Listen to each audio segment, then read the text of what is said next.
10 most important lessons about money and finance schools don't teach you. The video is a bit long because I'll share the lessons I've learned during the past 10 years. Number 1. The rich make their money work for them. You must have heard the phrase, live to work or work to live. If you work for money, your mind will start thinking like an employee.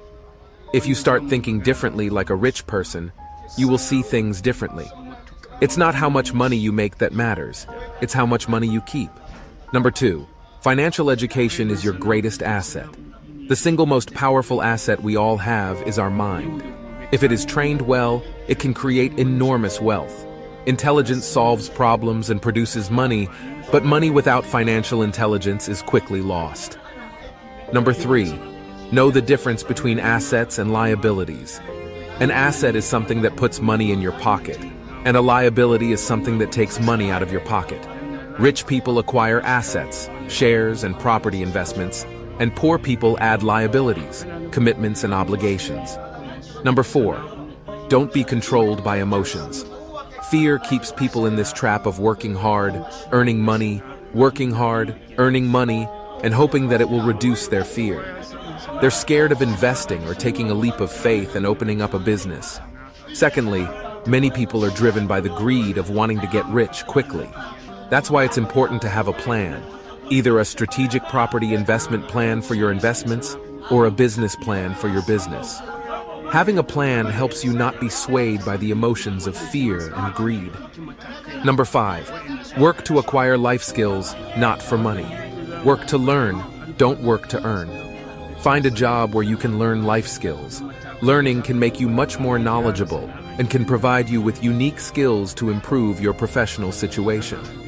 Learn something about accounting, investing, markets, the law, sales, marketing, leadership, writing, speaking, and negotiating.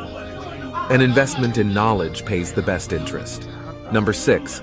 Failure inspires winners and defeats losers. Every rich person has lost money at some point, but many poor people have never lost a cent. Interestingly, just like the poor, the rich also have a fear of losing money. But the main difference between the rich and the poor is how they manage fear. Playing not to lose money means you will never make money. Failure inspires winners and defeats losers. When something does not work out the way you planned, let it inspire you to try a different approach. Learn and move on. Number 7. Learn to manage risk. Investment is not risky. Not knowing the investment is risky. If you want to reduce the risk, then increase your knowledge. Number 8. Mind your own business. If you have a job, keep your job and start a part-time business and work it. Never leave your job until you build your own business. Don't struggle all of your life for someone else.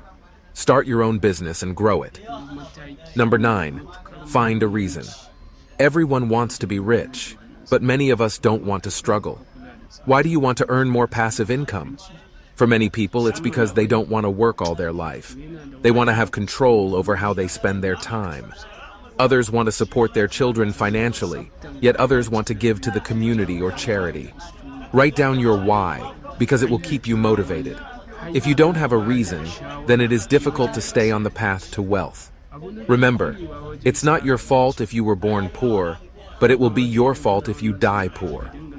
Number 10. Pay yourself first. If you can't get control of your own finances, then it's difficult to get rich. If you lack financial discipline, then it is impossible to become rich. So pay yourself first. Each month, first invest a certain amount of money into income-generating assets before you pay your bills. Use this pressure to pay to inspire you to come up with innovative ways to get enough money to pay the bills before the bill collector comes knocking at your door. This is a difficult but very important principle. Always pay your bills. Just pay yourself first, not last. If you pay yourself last, you would feel no pressure, but you would probably not come up with new sources of income either. Of course, this is exactly what the taxman does. He takes money out of your pay packet each week before you receive it, knowing that if he doesn't do that, it will be very hard to get the money from you at the end of the year. The last question to end the video. If I stopped working today, how long could I survive?